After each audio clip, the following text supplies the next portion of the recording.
today I'm going to talk about practical and economical considerations for BitVM bridges. I am Ekrem, one of the co-creators of Citrea, which is a ZK rollup on Bitcoin. So let's start with what is BitVM. I'm sure a lot of you know about this, but briefly, BitVM is a huge Bitcoin script that can verify a ZK proof. It's so huge that it's 1 gigabyte, so it cannot fit in a single transaction. So what we do is we split it into chunks, and then the prover commits to every intermediate step, basically signs it. So later, by just observing on-chain data, you can run the ZK verifier by yourself. And then, if you run it from the start, if the proof is correct, you won't be able to disprove it. If the proof is incorrect, you will see a chunk that is not executing correctly.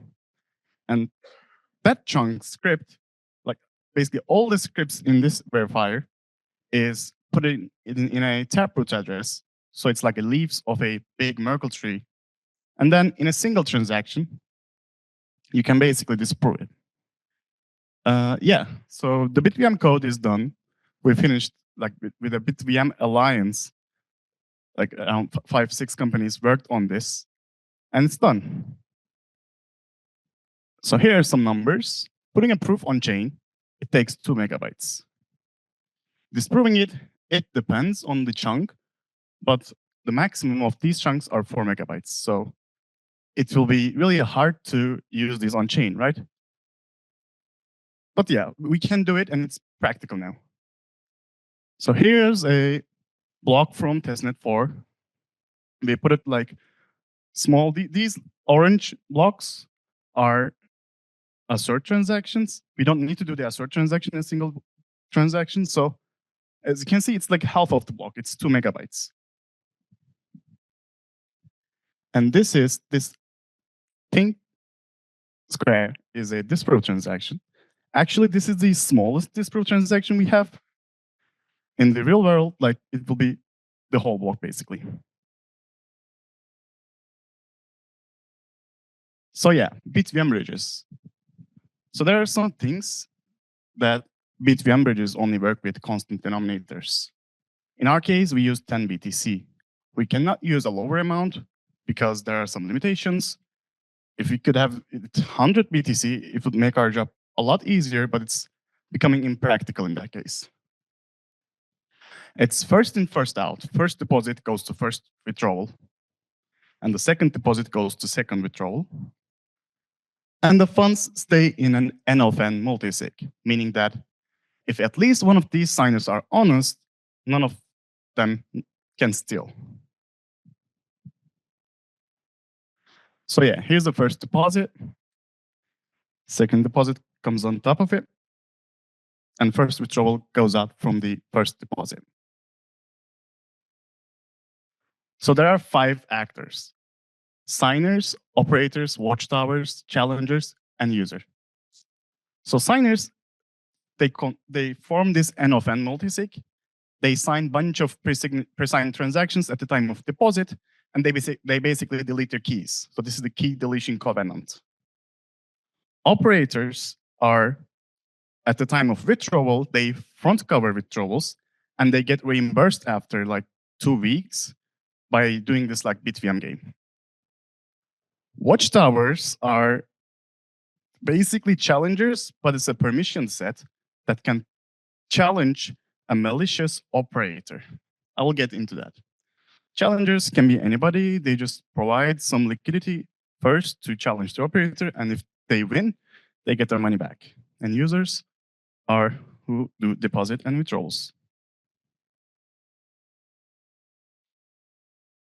So this, Alice deposits 1, Alice deposits 10 BTC, and then it goes to Bob. We cannot do this because to do this, these N of N signers would need to sign this withdrawal, but they deleted their keys. So yeah, we cannot do this without Bobcat. Instead, we get pre-signatures for every operator with some preconditions. And then one of the operators pays the withdrawal with a small fee, and then they get reimbursed, basically. So yeah, deposit happens, some off-chain, sidechain computations. The withdrawer burns 10 BTC in the sidechain, and then one of the operators pays it, they request a payout, and there's two paths. If there's a challenge, they assert. If there's no challenge, they basically get it. And if the proof is incorrect, we want to be able to disprove the operator. So this is the transaction graph. I mean, yeah, BitVM diagram is becoming a meme, so I will try to intuitively describe this. I will not go into that diagram. So this is a kickoff transaction. Operator sends this kickoff transaction to start the reimbursement process. Basically, whenever operator is sending the kickoff transaction, they say, oh, I paid the first withdrawal. Now I need to get the first deposits 10 BTC. Give me that. So the intuitive way to think about this is like each UTXO represents, each output represents a state, whether it's spent or unspent.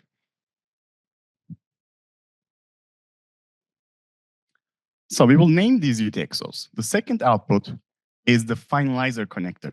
If it's spent, that means this kickoff is done. This operator was right, and now it can get the reimbursement. The first output is the challenge connector. And we give a bunch of like spending conditions to these outputs to enforce this BitVM bridge logic. So the first output can only be spent by giving 1 BTC to the operator. So this 1 BTC is basically compensating operators' assert transaction cost. Remember that those like orange 2 megabyte transactions? This 1 BTC is for that. And there's another spending rule that after 1 week, if the challenger connector is not spent, the operator can spend it with the finalizer connector. So this translates into that if there's no challenge for 1 week, operator can finalize its kickoff. Yeah, and that's this one. But if there's a challenge, the first output is spent. Now we're in this like this state, so the finalizer connector cannot be spent because it can only be spent with the challenge connector. So let's add more output connectors. So the third one is reimburse connector. It's the input of the reimburse transaction. We don't add that much spending rules for that, but it's important. The fifth one is the assert connector. So it means the operator can spend this by putting the BitVM proof on chain. It's the orange transaction. But if there's no proof in 4 weeks, then anybody can send the assert timeout transaction, which basically punishes operator. But we need a way to punish the operator. So what we do is like every operator puts up some collateral. And this assert connector can be spent with the collateral, basically punishing the operator. There was a challenge, you didn't put a proof, and then the operator gets punished. And there's this disprove connector, which includes all the chunks of the BitVM ZK verifier. And if the proof is incorrect, anybody can send that disprove transaction. And that 2 BTC compensates the 4 megabyte transaction. But if no one can disprove it in 5 weeks, the operator will send the disprove timeout transaction and basically spend the finalizer connector. So yeah, for an honest operator, there are 2 scenarios. If there's no challenge, operator sends this challenge timeout transaction and the kickoff is finalized. If there's challenge, operator proves something and then asserts it, and no one will be able to disprove it. And after 5 weeks, operator will send the disprove timeout transaction and the kickoff is finalized. If the operator is malicious, we want to make sure that this operator won't be able to generate a correct proof, meaning that we will either send the assert timeout and punish the operator, or send the disprove transaction and punish the operator. So that's the general idea. And we have several problems. One is Bitcoin Light Client, and the other one is efficient collateral use. So what's Bitcoin Light Client problem? So in the BitVM proof, the operator needs to prove that it paid the withdrawal because operators were front covering the withdrawals. To be able to prove that, we need to know where is Bitcoin, which block in Bitcoin has enough confirmation, right? So permission solutions doesn't work. For example, Superblock's approach, it doesn't work, or they mostly rely on economic incentives,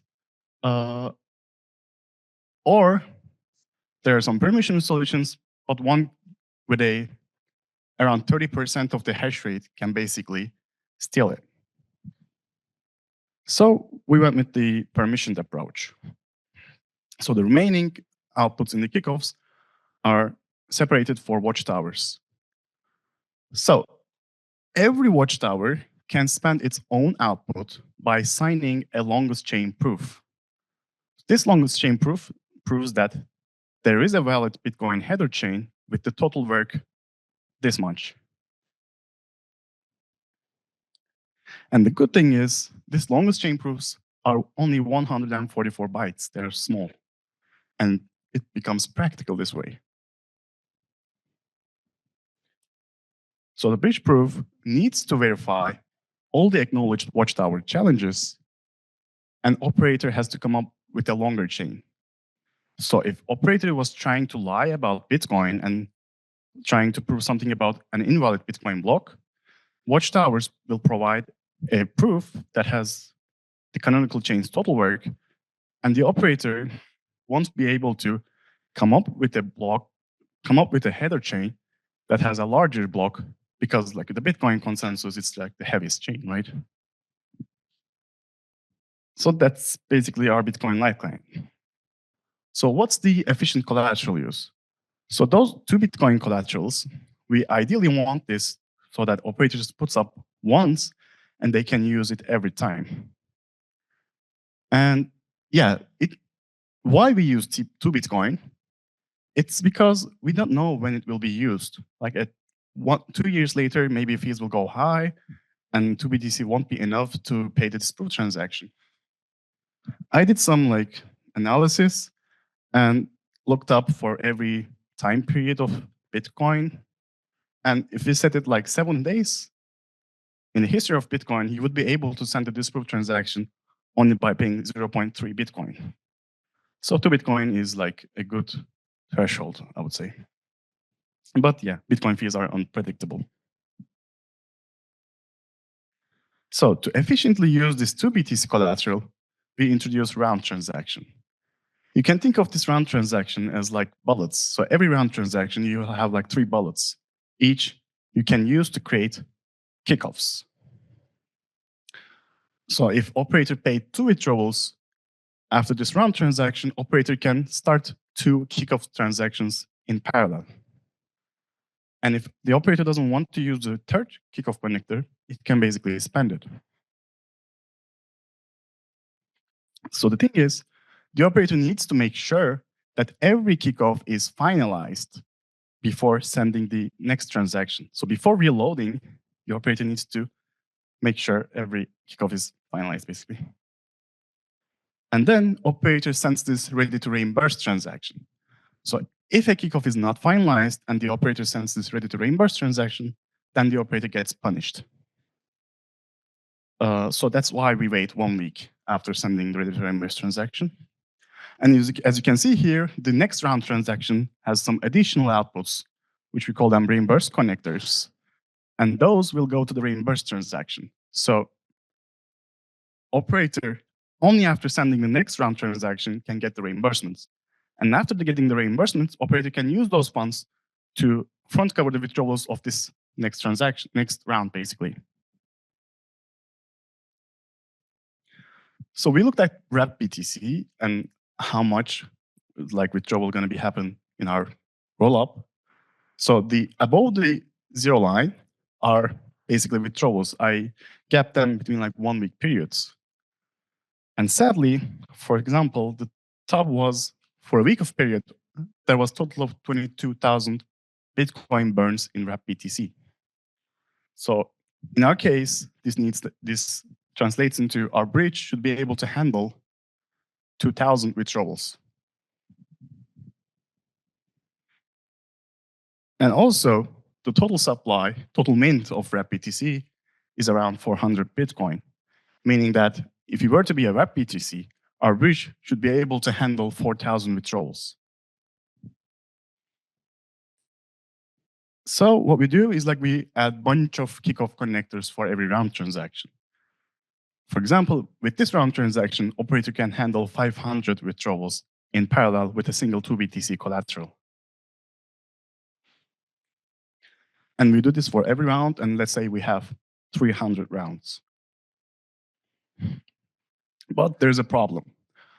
So if each Kickoff has 100 outputs, because let's say for each Watchtower we have an output, but in Bitcoin, the dust limit is 330 sats for a taproot address.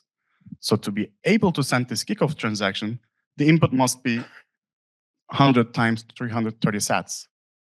And if we have 1,000 outputs for in each round, and we have 300 rounds, the required input collateral is not 2 BTC, it's 100 BTC. And if we have 10 operators, it's 1,000 BTC. So this is too much. Like I cannot go to an operator and say, hey, can you like put some 100 BTC for me? They will say no. So yeah, this is what it looks like. Operator starts with 100 BTC, and it gets to the 2 BTC after 300 rounds. So basically, this 100 BTC is just to compensate the future rounds dust amounts. So how we can solve this? We solve it with non-standard transactions. Here's a transaction. I mine this with Mara's slipstream. This creates 4 outputs, each having 0 sats.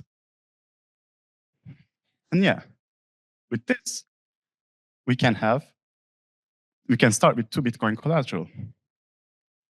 But the issue is, how are we going to spend this 0 sat UTXOs? Because there's no additional input to pay the fees. And the solution is ephemeral anchors. Ephemeral dust. Okay, sorry. I don't know which one is correct. They use it. Okay, yeah. Oh, I see. No, this is just anybody can spend it. The output, we don't care about the outputs. We only need to make sure that these two can only be spent with each other. So yeah, this is like in the mempool space, this looks non-standard, but after Bitcoin Core version 29, this will be a valid standard transaction. It looks weird, but it basically spans 2 outputs to nowhere. So yeah, all these outputs will be 0 sats, except the 2 Bitcoin operators collateral. So this is now much more collateral efficient. So let's get to the OpCTV. Yeah, with OpCTV, we want to get rid of the signers. So instead of users sending the deposits to N of N multisig, they would be sending their deposits to an address that has a bunch of OpCTV templates. But yeah, CTV doesn't commit to these sibling inputs. So there's this trick that found by Jeremy Rubin, which uses legacy outputs. So CTV commits to script 6, but SegWit, after SegWit, none of these uses script 6, only legacy outputs. So pay to script hash would need to use script 6. And if we use SigHash all anyone can pay, we can add the CTV input. So we cannot use SigHash all because that would create a hash cycle. But we can do this. There's this catch that we can only enforce that input A can only be spent with input B, but we cannot do vice versa. So input B can be spent regardless.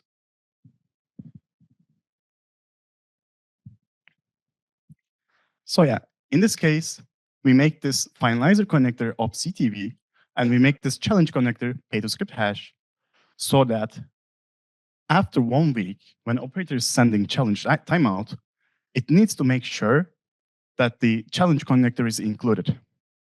And this is enforced by CTV. And we need to do this for disprove timeout transaction as well.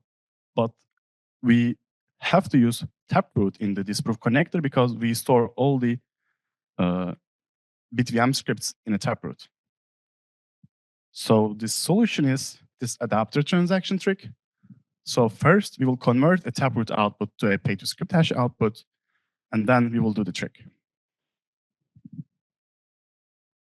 And yeah, this is how it looks like. This disprove connector can be converted to a pay to script hash connector, and then it can be used to spam the finalizer connector.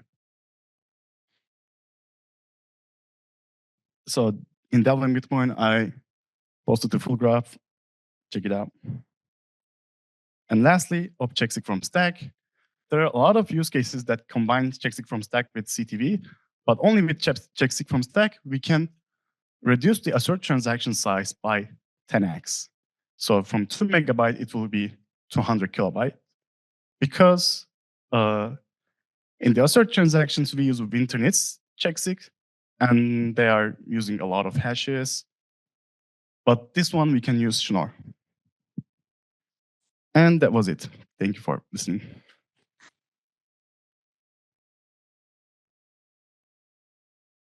Any questions?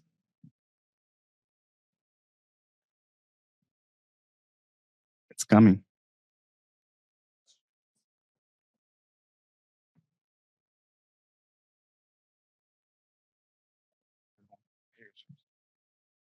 Thanks for your talk. It's nice to see that concretely how these opcos can make things better for you.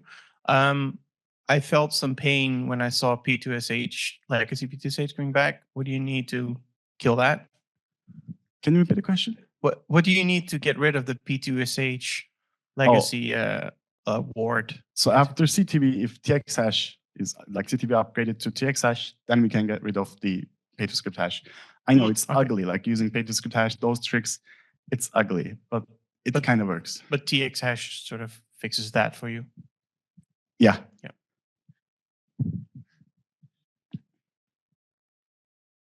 Yep.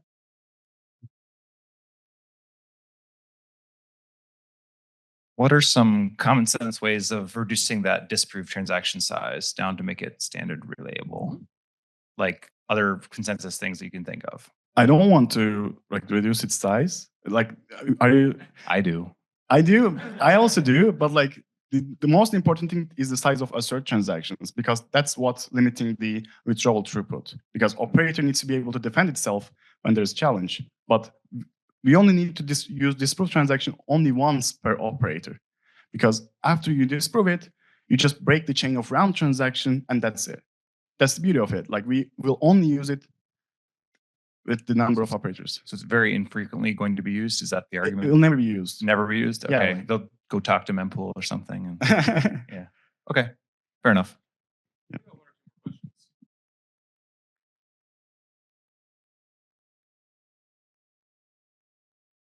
Oh, another hand.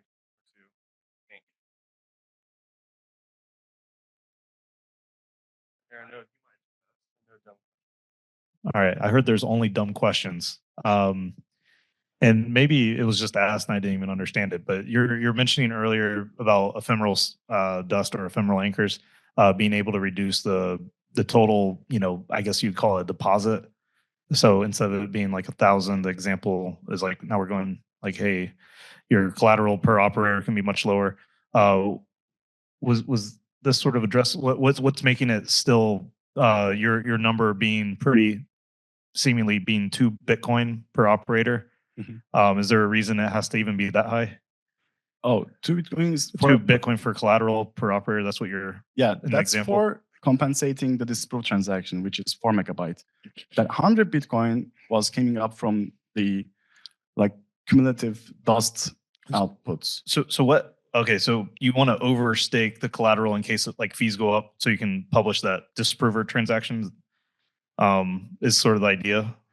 So like if the fees go out so high and a block reward is above 2 Bitcoin for 1 week, that's a security issue because now it's not incentivized to send a disproved transaction. You can rather choose transactions from mempool. Is there ever a case, and maybe I don't understand, is there ever a case where you're over collateralized and then the disprover transaction has a ton of excess, and where does that excess go? Or is that not a valid question? To the miners.